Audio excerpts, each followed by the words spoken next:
सभी को जय हिंद। नमस्कार दोस्तों, मैं विजय कुमार अपने यूट्यूब चैनल जॉब विद विजय पे आप लोगों का स्वागत करता हूं और आशा करता हूं कि आप लोग स्वस्थ होंगे, मस्त होंगे, अपने तैयारी में लगे होंगे। चलिए दोस्तों, आज बात करेंगे सीआईएसएफ फायरमैन एग्ज़ाम डेट के बारे में। और सीआईएसएफ फायरमैन में बहुत से लड़के कमेंट कर रहे हैं, सर जीएस जीके में प्रॉब्लम हो रहा है, जीएस जीके ज़्यादा नहीं सही हो पा रहा है, तो जीएस जीके में जो इम्पोर्टेंट टॉपिक हो सर उसे बता दीजिए। तो बहुत एनालिसिस करने के बाद आज मैं इस वीडियो को लाया हूँ, खासकर जीएस जीके को लेकर कि जीएस जीके में इन बचे दिनों में क्या पढ़ें कि जिससे आपका नंबर अच्छा आए और आप एक अच्छे नंबर से पास हो जाएं।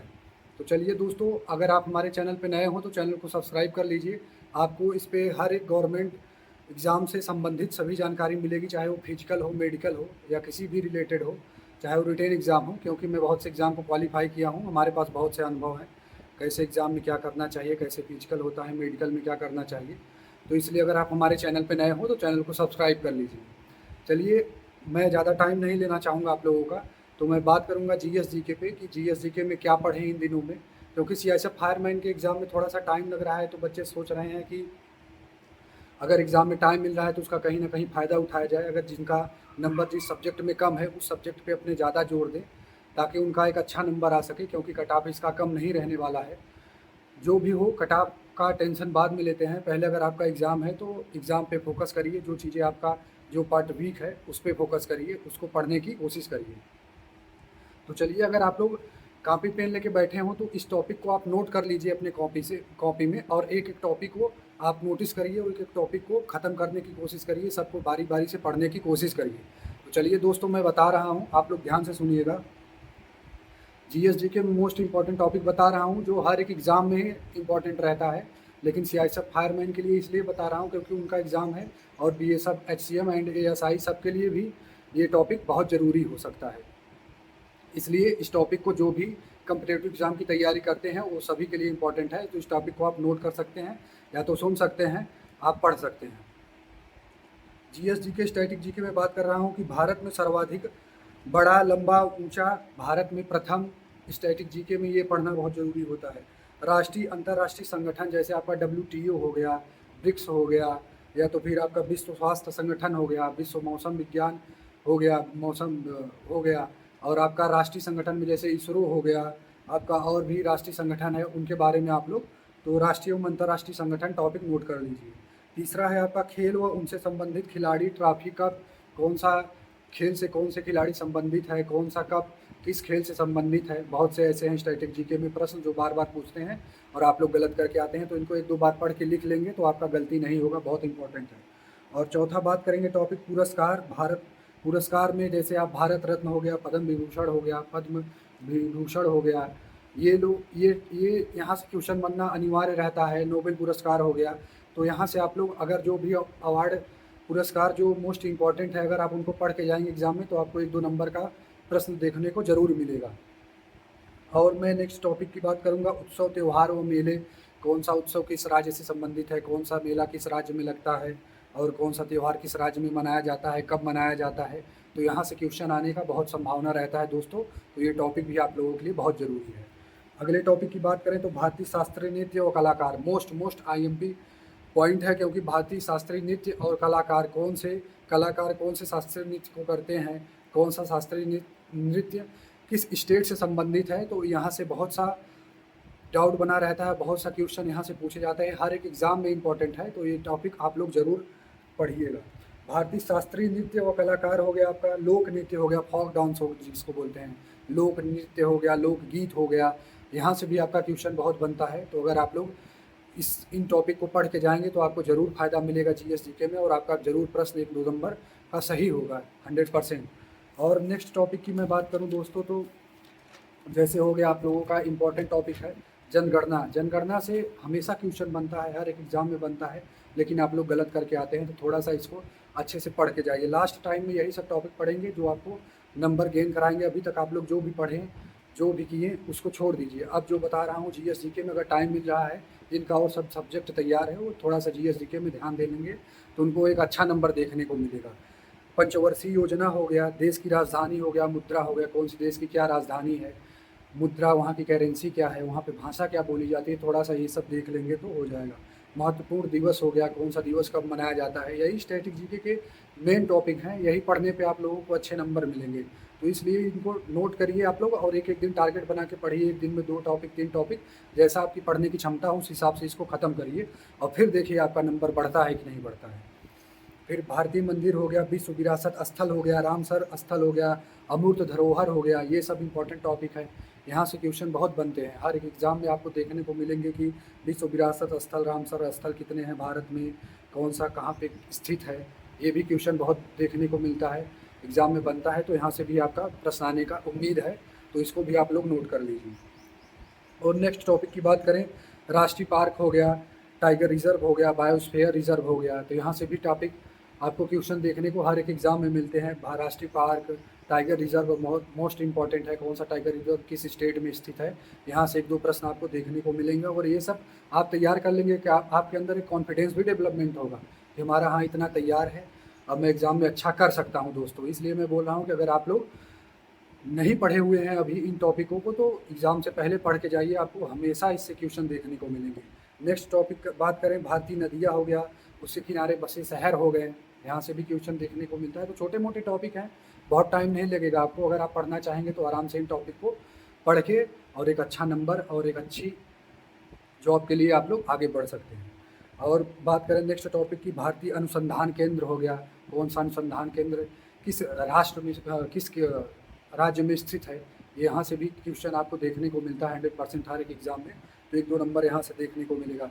एक बहुत महत्वपूर्ण टॉपिक है, महत्वपूर्ण पुस्तकें एवं लेखक, हर एक एग्ज़ाम में पूछा जाता है कि इस पुस्तक के लेखक कौन है, इस पुस्तक के राइटर कौन है। तो यहाँ से भी जो इम्पोर्टेंट पुस्तकें हैं उनको जैसे आप लोग पढ़ सकते हैं, आपको बहुत से पुस्तक होंगे बहुत इंपॉर्टेंट रहते हैं, तो वहाँ से भी आप लोग पढ़ सकते हैं। अगर आप कहेंगे तो मैं इस पर एक वीडियो बना दूंगा कि मेन इंपॉर्टेंट पुस्तक कौन से हैं। अगर आप लोग कमेंट करेंगे, अगर आपको नहीं मिल रहा होगा, तो मेरे पास सब कुछ है, क्योंकि मैं पढ़ाई करता हूँ, मैं खुद पढ़ता हूँ, तो मैं आपको बता सकता हूँ। मैं पढ़ा नहीं सकता हूँ लेकिन आपको बता सकता हूँ, क्योंकि मेरे पास सुविधाएँ नहीं हैं पढ़ाने की। जो भी छोटी मोटी सुविधा है उसके माध्यम से मैं आप लोगों के पास वीडियो पहुँचाने का कोशिश करता हूँ। मैं भी तैयारी कर रहा हूँ, ऑलरेडी सेलेक्टेड हूँ CISF फायरमैन में, इसलिए मैं बता रहा हूँ कि आप लोग इन टॉपिक पे थोड़ा सा ध्यान दीजिएगा। खोज आविष्कार हो गया, बंदरगाह, हवाई अड्डे, महत्वपूर्ण सीमा रेखा, यही सब हो गया। तो इतने टॉपिक आप लोगों को लगभग तैयार करने होंगे, तभी आप लोग जाके GS GK में एक अच्छा स्कोर कर पाएंगे। CISF फायरमैन हो गया, SSC GD हो गया, UB पुलिस हो गया, और एग्ज़ाम हो गया आपका BSF HCM ASI, कोई भी एग्ज़ाम हो, ये टॉपिक हमेशा इंपॉर्टेंट है। अगर आप एक बार पढ़ लेंगे, नोट्स बना लेंगे, तो आपको हमेशा इससे फ़ायदा मिलता रहेगा दोस्तों। और बताऊँ मैं CISF फायरमैन में अगर आपको टाइम मिल रहा है तो एक अच्छी बात है। अगर आपका जिस टॉपिक से ज़्यादा प्रश्न गलत हो रहे हैं, जहाँ से आप लोगों का नंबर कम आ रहा है, उस टॉपिक पे पढ़िए। अगर आप कहेंगे तो नेक्स्ट वीडियो मैं मैथ पे बना दूंगा, नेक्स्ट वीडियो कहेंगे रीजनिंग पे, हिंदी पे, जिस पे कहेंगे आप लोग मैं बना दूंगा 1-2 दिन 3 दिन मेहनत करके, जैसे भी हमको टाइम मिलेगा। मैं ज़्यादा वीडियो इसलिए नहीं ले आना चाहता हूँ क्योंकि आप लोग तैयारी कर रहे हैं और पढ़ रहे हैं, आपको क्या डिस्टर्ब करे एग्ज़ाम डेट को लेके, इसको लेके।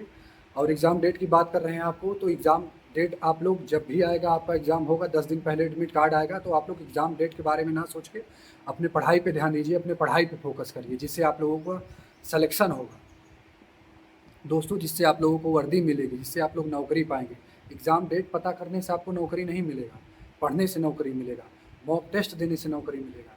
जो पार्ट आप लोगों का वीक है उसको उठा के पढ़िए इस टाइम पे, अगर आपको समय मिल रहा है। GS GK में मैं टॉपिक बता दिया इंपॉर्टेंट, आप लोग नोट कर लीजिए इन टॉपिक को, डे बाई डे आप लोग ख़त्म करिए जब तक आपका एग्ज़ाम नहीं हो रहा है। मॉक टेस्ट दीजिए, फिर देखिए किस पार्ट में आप लोगों का और गलती हो रहा है, किस पार्ट को पढ़ने की ज़्यादा ज़रूरत है, उसको पढ़िए उठा के। आप लोग निश्चित ही आप लोग सफलता के करीब जाएंगे, 100% नौकरी पाएंगे। ऐसे मैं भी करता था, मैं भी आज सेलेक्ट हूँ, आपके सामने हूँ, तो इसलिए मैं बोल रहा हूँ हमसे अच्छा मोटिवेशन आपको कहीं नहीं मिलेगा, क्योंकि मैं भी बहुत एक मिडिल क्लास फैमिली से आता हूँ और एक मिडिल क्लास स्टूडेंट था, बहुत हाई फाई स्टूडेंट नहीं था, लेकिन मैं मेहनत करके चीज़ों को लगा रहा। बहुत बार डिसक्वालीफाई हुआ, बाद में एग्ज़ाम क्वालीफाई होने लगा तो दिल्ली पुलिस क्वालीफाई किया, CISF फायरमैन क्वालीफाई किया, और MP पुलिस क्वालीफाई किया, CISF ट्रेडमैन क्वालीफाई किया, CRPF ट्रेडमैन क्वालीफाई किया, CRPF HCM क्वालीफाई किया। लेखपाल में 1 नंबर से बाहर हूँ, UP लेखपाल में। तो जब आपका एग्ज़ाम क्वालीफाई होने लगेगा दोस्तों, तो एक एग्ज़ाम क्वालीफाई नहीं होगा, बहुत से एग्ज़ाम क्वालीफाई होंगे। मैं भी बहुत से एग्ज़ाम क्वालीफाई किया, लास्ट में फायरमैन को ज्वाइन किया क्योंकि एक अच्छी जॉब थी, इसमें पढ़ने का टाइम मिलता है इसलिए। हालांकि दिल्ली पुलिस का फिजिकल देने में नहीं गया था, लेकिन ये सब एग्ज़ाम मेरे कम नंबर से क्वालीफाई नहीं हुए। CISF फायरमैन में मेरे 99 मार्क्स थे, एक बहुत अच्छा नंबर होता है 100 में। हालांकि नॉर्मलाइजेशन के बाद इतने नंबर हुए थे, नॉर्मलाइजेशन में हमको 10 नंबर 8 नंबर का फ़ायदा मिला था, वो अलग की बात है, आप लोगों को भी मिलेगा और सबको मिलता है। लेकिन आप लोग एक अच्छा नंबर लाने का प्रयास करिए, आप लोग अच्छे से पढ़िए, अपने टॉपिक पे ध्यान दीजिए, हमारा सिलेबस क्या है, हमको किसके पढ़ना चाहिए, किस आधार पे मॉक टेस्ट देना चाहिए, कहाँ से मॉक टेस्ट देना चाहिए, जो चीज़ हमारा गलती हो रहा है, किस टीचर से पढ़ना चाहिए, जो टीचर आपको सबसे बेस्ट लगे, जिस टीचर का आपको समझ में आए। मैं ये नहीं कह रहा हूँ कि आप लोग इसी टीचर से, इसी कोचिंग से पढ़िए। टीचर वही अच्छा है जिसको आपका समझ में आए, टीचर वही अच्छा है जो आपको अच्छा समझा ले जाए। बाकी दुनिया में बहुत टीचर पढ़े हैं, यूट्यूब पूरा भरा है टीचरों से। लेकिन मैं बताऊं दोस्तों, जो आपको अच्छा लगे उससे पढ़िए। थोड़ा ऑनलाइन पढ़ने की कोशिश कम करके आप लोग किताबों से ज़्यादा पढ़ने की कोशिश करेंगे तो ये आपको सिलेक्शन के करीब ले जाएगा। बाकी आपकी सुविधा के ऊपर जैसा है आप लोग पढ़ सकते हैं। अगर आप लोग कोई बैच लिए हों तो उस बैच से भी पढ़ सकते हैं, या तो आपको जहाँ से अच्छा लगे आप वहाँ से पढ़िए, कहीं से पढ़िए, पर लेकिन पढ़िए, सलेक्शन लीजिए। कहीं से भी मॉक टेस्ट दीजिए। मैं नहीं कह रहा हूँ कि आप लोग टेक्स्ट बुक से, रोजगार विथ अंकित से दीजिए, कहीं से। यही 2 प्लेटफॉर्म आजकल मॉक टेस्ट ज़्यादा करा रही है, तो यहीं से दीजिए मॉक टेस्ट, कहीं से दीजिए। मॉक टेस्ट देने का मतलब ये थोड़ी ना होता है कि आपका सिलेक्शन अगर कम नंबर आ रहा है तो नहीं। मॉक टेस्ट देने का मतलब ये होता है कि अभी हमारी तैयारी किस स्तर पे है, अभी हमारा किस पार्ट में ज़्यादा गलती हो रहा है। बिल्कुल आप लोग मॉक टेस्ट दे के तुरंत नेक्स्ट मॉक टेस्ट ना दीजिए। मॉक टेस्ट दे के आप लोग उसको अच्छे से एनालिसिस करिए, 1-2 घंटा उसमें समय खर्च करिए। उसके बाद आपको एनालिसिस जो मिले कि हमारा इस पार्ट में यहाँ से गलती हो रहा है, मैथ से इस टॉपिक से गलती हो रहा है, जीएस में इस टॉपिक से गलती हो रहा है, उसको उठा के पढ़िए दोस्तों। तब जाके आप लोगों का नंबर बढ़ेगा। ऐसे मैं खुद करता था, मैं भी तैयारी करता था, सामान्य स्टूडेंट था, मैं बार बार बता रहा हूँ, मैं आप लोगों की ही तरह था। लेकिन बाद में मैंने चीज़ों को समझा कि कैसे पढ़ना है, क्या करना है। नहीं तो ऐसे 8-8 घंटा 10-10 घंटा पढ़ने वाले पढ़े हैं लेकिन सिलेक्शन नहीं हो रहा है। मेहनत बहुत कर रहे हैं लेकिन गलत डायरेक्शन में कर रहे हैं। तो दोस्तों आप लोग गलत डायरेक्शन में ना जाइए। ये समय बहुत इंपॉर्टेंट समय है, क्योंकि आज के ज़माने में गवर्नमेंट जॉब लेना एक बहुत बड़ी चुनौती है। जो गवर्नमेंट जॉब ले रहा है वो अपने आप में समझ लीजिए एक बहुत बड़ा स्टूडेंट है और एक अपने आप में बहुत बड़ा महारथी है। इसलिए मैं कह रहा हूँ दोस्तों कि अगर आप लोग गवर्नमेंट जॉब का सपना देखें, वर्दी का सपना देखें, या किसी भी जॉब का सपना देखें, तो मेहनत करिए और अच्छे डायरेक्शन में तैयारी करिए, अच्छे बुकों को पढ़िए, अच्छे प्लेटफॉर्म से जुड़िए, अच्छा मॉक टेस्ट दीजिए और अपने आप में निखार लाइए। तैयारी के दिन प दिन अपने सिलेक्शन के करीब पहुँचिए। मैं वीडियो को ज़्यादा लंबा नहीं ले जाना चाहता हूँ, लेकिन मैं थोड़ा सा मोटिवेशन देता हूँ कि आप लोग भटकिए ना। अगर आपका एडमिट कार्ड नहीं आ रहा है, एग्ज़ाम डेट नहीं आ रहा है, तो डिमोटिवेट होने की कोई ज़रूरत नहीं है। आपका एग्ज़ाम डेट आएगा, एडमिट कार्ड भी आएगा, बट आपकी तैयारी नहीं रहेगी और आप पछताएँगे और अनक्वालिफाइड हो जाएंगे, सिलेक्शन से दूर हो जाएंगे। तो ज़िंदगी भर रोएंगे कि काश मैं उस समय जब एग्ज़ाम डेट के बारे में सोच रहा था, एडमिट कार्ड के बारे में सोच रहा था, तो मैं पढ़ लिया होता। इसलिए मैं बोल रहा हूँ दोस्तों कि ये समय बहुत इंपॉर्टेंट समय है, इसको बर्बाद ना करिए। मैं इंपॉर्टेंट टॉपिक आपको जीएस जीके में बता दिया। आप कमेंट करेंगे मैथ बताऊंगा, कमेंट करेंगे रीजनिंग पे बताऊंगा, कमेंट करेंगे हिंदी बताऊंगा, सब कुछ बताऊंगा, लेकिन आपको सिलेक्शन दिलाऊंगा दोस्तों। मैं सिलेक्शन के लिए बता रहा हूँ कि आपको सिलेक्शन अगर चाहिए तो आप लोग लग जाइए और समय को बर्बाद ना करिए। आपका एग्ज़ाम टाइम पे ही होगा और आप लोग लगे रहिए, तैयारी करिए, सुबह उठिए, फ्रेश होइए, पढ़िए, बैठ के मॉक टेस्ट दीजिए, दिन भर पढ़िए, रात भर पढ़िए, लेकिन तैयारी में लगे रहिए। वीडियो को मैं ज़्यादा लंबा नहीं ले जाना चाहता हूँ, इसी के साथ मैं अपने वाणी को विराम देता हूँ। अगर आपको हमारी जानकारी अच्छी लगी हो, अगर आपको थोड़ा भी हमारे चैनल से फ़ायदा हुआ हो, तो दोस्तों चैनल को सब्सक्राइब ज़रूर करिएगा, क्योंकि मुझको इससे मोटिवेशन मिलता है कि आगे आप लोगों के लिए वीडियो लाना है कि नहीं। हालाँकि मैं वीडियो लाऊँगा, सब्सक्राइब करें या ना करें, मुझसे जितना होगा मैं मेहनत करूँगा आप लोगों के लिए, क्योंकि मैं जानता हूँ यूट्यूब पे भटकाने के लिए लाखों लोग पड़े हैं, लाखों के कतार में चैनल बने हैं, सब कुछ बता रहे हैं, भटका रहे हैं, ये है वो है, इतना टफ है। कुछ नहीं टफ है, नॉर्मल एग्ज़ाम है, आपके मेहनत पे सब कुछ डिपेंड है। एक मिडिल क्लास का लड़का, एक मिडिल क्लास स्टूडेंट नौकरी पाता है, बहुत हाई फाई लड़के नौकरी नहीं पा पाते। इसलिए मैं बता रहा हूँ दोस्तों कि अगर आप लोग इस चैनल पे नए हों तो चैनल को सब्सक्राइब करिए। आपको एकदम एक्यूट नॉलेज, एकदम क्या चाहिए, क्या पढ़ना चाहिए, क्या करना चाहिए, वही मैं आपको बताऊँगा। बाकी ज्ञान देने के लिए यूट्यूब पे पूरा भरा हुआ है। इसी के साथ मैं अपनी वीडियो को ख़त्म करता हूँ। अगर आप हमारे चैनल पे नए हो तो चैनल को सब्सक्राइब करिएगा। जय हिंद, जय भारत दोस्तों।